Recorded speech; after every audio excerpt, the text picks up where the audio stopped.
Hi everyone, I'm Francesca from SchoolsDXB and I'm here with the principal from Uptown School, Mr. Chris Bromham. Hi. Hi Francesca. And today we're going to find out a little bit more about his school in 10 questions. Thank you for taking the time to be with us today. No problem at all. Welcome to Uptown. Thank you, that's very kind of you. So you have been the principal Uptown for how long now? This is just the start of my second year. So I arrived back in Dubai last August and I've been enjoying myself at Uptown since. Oh, lovely. And the school, how old is the school? It's quite established, right? It is. The school started 10 years ago as a primary school, just on a slightly smaller site further into Murdiff. We moved to this site about 4 years ago, really because the demand for the IB and a quality IB education was just increasing all the time. So we've been here for 4 years and we're growing every year. Great. So let me just jump in right away with the first question. So can you tell us a little bit about your curriculum at the school and how that translates into an educational program? Okay, so obviously we're an IB school. That can mean different things in different schools. There's lots of schools out there that have the badge of being an IB school, but only do small parts of the IB. Oh. But at Uptown, we're very much an IB school.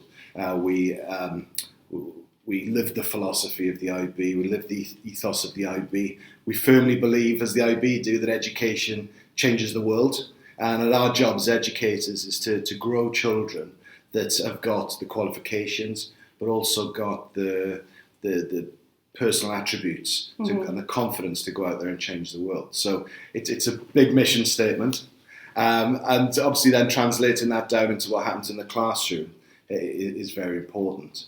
We work across 3 different programs. The PYP program, which is for the primary school. The MYP program, which takes you from the start of secondary school up until 16 years of age. And then, of course, the DP program, which is widely regarded as the most rigorous pre-university course that there is out there. So they're the foundations, really, the building blocks of what it's about. And what the IB is wonderful in that it forces schools to do a lot of the really important things. And lots of good schools out there with other curricula will do lots of these things, but in the IB it's absolutely inherent. So core to everything we do is the student learner profile, which is a list of 10, I think, attributes of what we really want the students to engender and what we think will lead them to become internationally minded. Right. So all your teaching kind of surrounds that then, really? That's what you're always kind of looking at. Yeah. Wow. And it comes down to the planning. So when teachers are planning every lesson, they're thinking about these learner profile attributes and which ones they want to bring in. They also think a lot about which learning skills they need to bring in. And while, as I say, lots of other curricular schools will do this, in the IB it's actually inherent into what we do and in the planning. So it's a lot more than just trying to teach kids how to add up. It's about who they are as people and helping them become the right sort of people. What kind of learner thrives at your school, though? Are you a very selective school and you're looking for gifted kids? Do you take beginner ESL children who speak other languages? Absolutely. We're an inclusive school at our heart. We actually have a bit of a problem with the word gifted because at the heart of the IB is that we're helping students grow and become good learners. So the idea that we'd be fit for some learners but not for others, we wouldn't really fit with the IB philosophy. Sure. We're very inclusive. We have students with all different sorts of learning needs and we fulfill them in a high quality way, to be honest. So there's ESL and learning support departments and absolutely, okay. Yeah. But we also have the high attainment students as well. Who go on, we haven't had any graduates yet because we're still a growing school, but our first graduate in year this year, we're hoping will go on to some of the best universities around the world. So we're a completely inclusive school all the way through. K through 12? K through to 12, Wow. yeah. What about the teachers at your school? Who are they? Well, our teachers, we're a genuinely international school in terms of our student body, and I think that's reflected in our teachers. We do have high proportions of teachers from the usual sort of Western centres, so we have a lot of British teachers, we have a lot of Australian teachers, South African teachers, but we also have obviously lots of teachers from the Arabic world, and we do have teachers from all different types of places, Canada, India, and so on. So they all come together and embody that philosophy. That's great. Yeah, and it's very much a philosophy in terms of the IB. We're looking for people who understand the IB, not necessarily people with experience in teaching it, but people who understand it and feel natural, a natural fit with the IB. And we're always looking for teachers who've got a lot of energy, who can bring a lot to the table, and who believe in kids, and who believe that kids can be successful. And the worst thing a teacher can do at Uptown is to write a kid off. That's just not tolerated here at all. Great. Can you tell us a little bit about the kinds of approaches your school uses to teach literacy, for example? We use a blended approach with phonics and with sight words. We use words their way and letters and sounds down in the primary school. But really, teaching kids to read is the start of their journey to love literature. And we see that all the way through the school. And something not just the IB, but our own ethos is that reading is a core tenet of what makes a good learner. And we have lots of author visits at the school. We have a thriving library, which I'm sure you'll go and have a look at later. So reading starts in those early years with the phonics, but goes throughout. All the way up to the DP English program with the world literature, which is of an incredibly high and varied quality. Yeah, it is. Okay, great. How does your school approach teaching and learning mathematics? Well, I'm an old maths teacher, all right. so okay, good. Because we've hit on my favourite subject, we could be here for some time. Some people will tell you that this is the Achilles heel of the IB.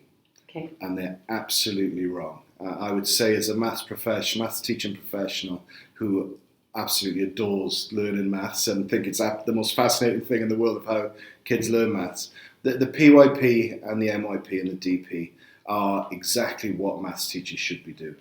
The focus is on conceptual understanding. Right. So it's not just about teaching them how to add two numbers together. It's really getting to the idea of what those numbers mean and what it means to add them together. Why is it when we get over 10, we flip into another column? Why don't we just keep having symbols all the way up to 100 or more?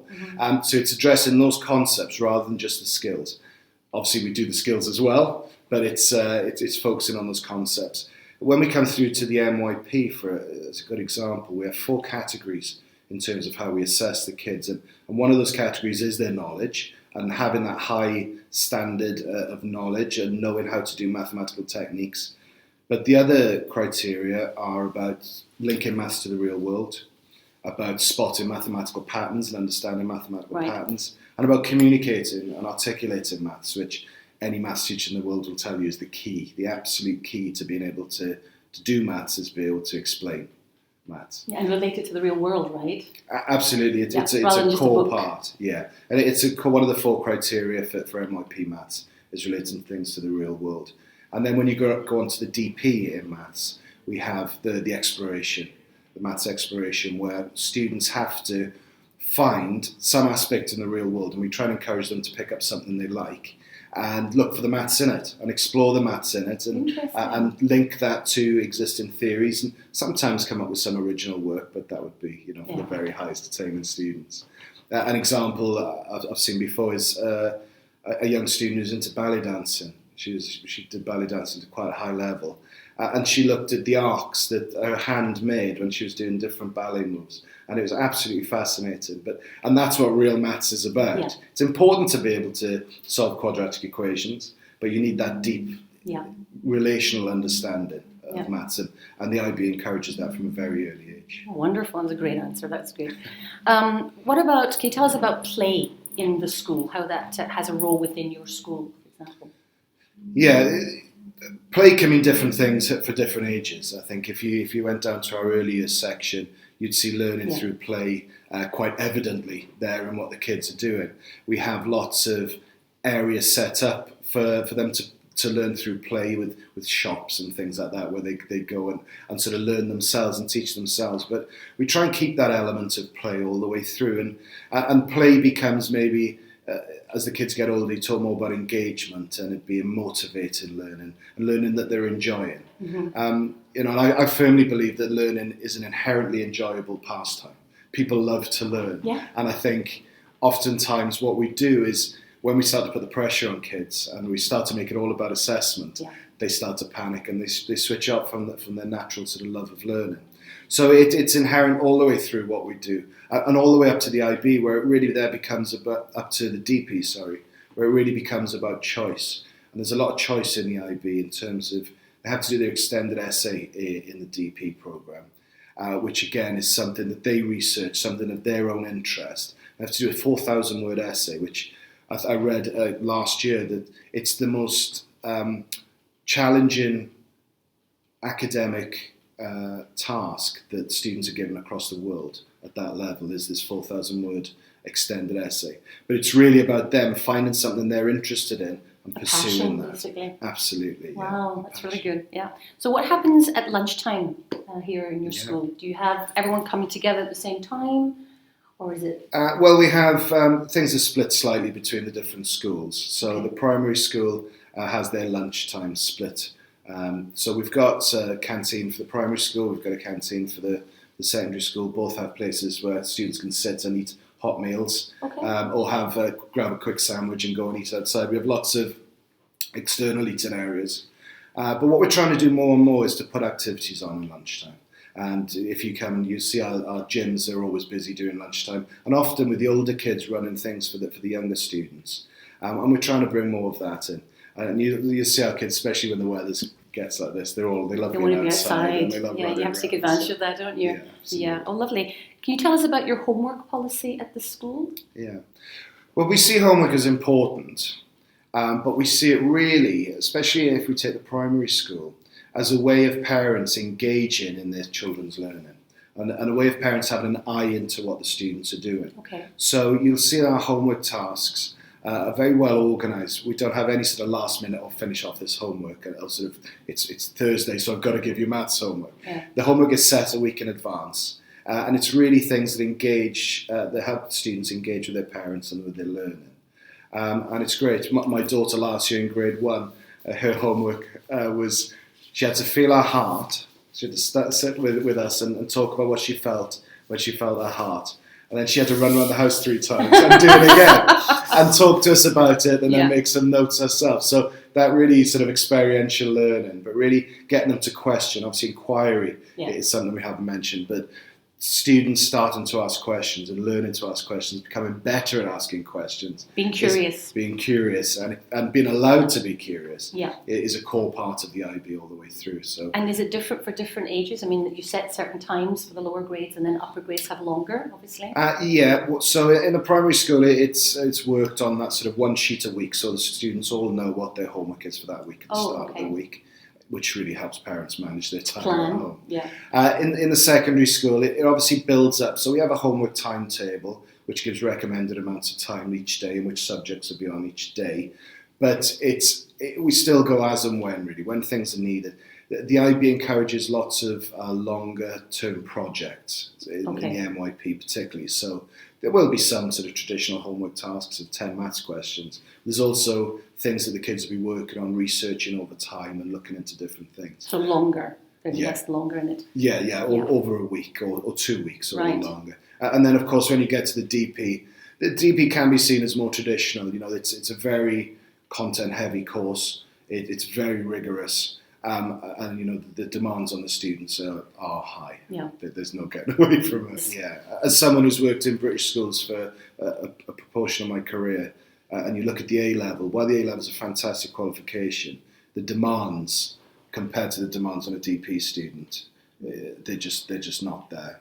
You know, you do the 3 higher level subjects of DP are pretty much equivalent to 3 A levels. And then you've got another 3 subjects at standard level. Wow. And then that's another interview. That would be great to talk about the comparisons between them. It is big though, isn't it? It is. And it's what it means is you have to become successful in the DP. You have to have gathered all the skills that the PYP and the MYP are trying to teach you. And this is why students sometimes have difficulty going straight into the DP, because they've had a more traditional education, and then when it comes to the DP and they've got to do a 4,000 word essay, and they've never done research in an academic way, it catches them out. So, you know, that's why the MYP is such a great preparation for it. But then the demands are high. And is everybody a candidate for the DP? We try.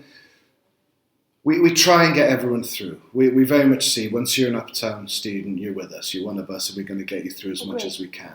There does come a point, obviously, with some students where that challenge for the DP wouldn't be the best thing for them. We take as many as we possibly can, and we're always disappointed if we do lose a student at that point. But at the end of the day, we have to advise the students and the families on what's best for them. Yeah. And sometimes there's alternative paths.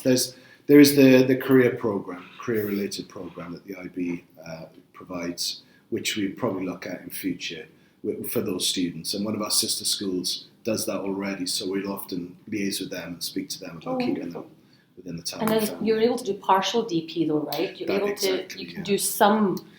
Yeah, what we do, the approach we take is that all students start on the full diploma course. Right.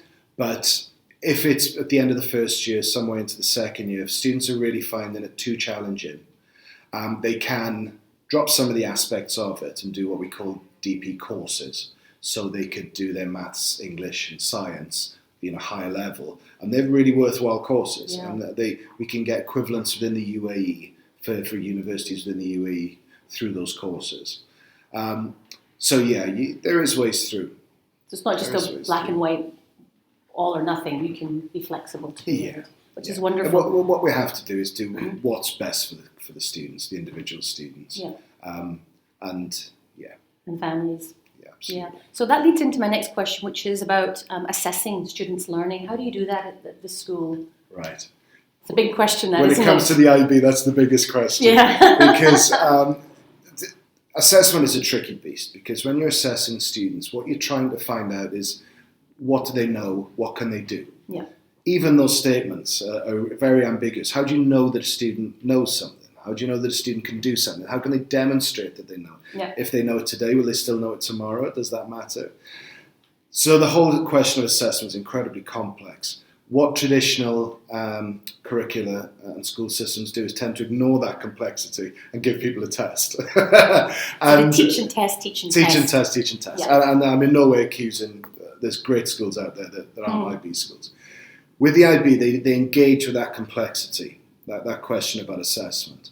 So instead of just giving a test where there's so many reasons, if you do a maths test, you get a question wrong. There's lots of reasons why you might get that question wrong. They've got nothing to do with whether you can do the maths. You might not be able to understand what the question's asking. You might be nervous because it's a test situation, so you can't think straight. It might be that you're just having an off day that day and you can't do it. So what the IB has built into it is the different criteria that we have to assess across and the different ways of assessing. So while we will have tests, of course, we also have lots of other tasks. There's a lot put on ongoing assessment. So in every lesson, teachers assessing what the kids are doing, listening to what they're saying, seeing what they're writing, keeping observational notes to see what they can do. And then setting tasks appropriately. It could be a research task. It could be a pop quiz within the class. It can be kids working together on group work. And the criteria for assessment is much more complex than they've got 8 out of 10, which is really hard to explain to parents. Yeah. And it's a topic you can talk about for hours. But the thing about the IB assessment is we know it works. Right. Because we know that the MYP and the PYP is the best preparation for the DP. And in the DP, it does become more high stakes. There is the final test, although there is internal assessments as well. Yeah, there's more structure. It still has that element of internal assessment that's really important, but there are final exams at the end of the DP, and they do, give students entry into universities and different universities. So we know that the assessment works through the PYP and the MYP because we know it works at DP. Yeah. They are bringing in.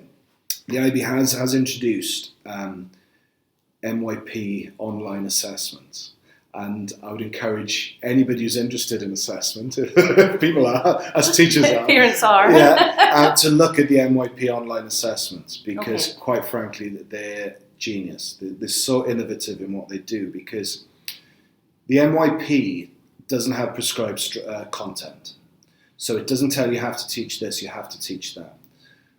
But we obviously have the DP. So if we take maths as an example again, we know what the students need to do at DP. So we then build the MYP backwards from that.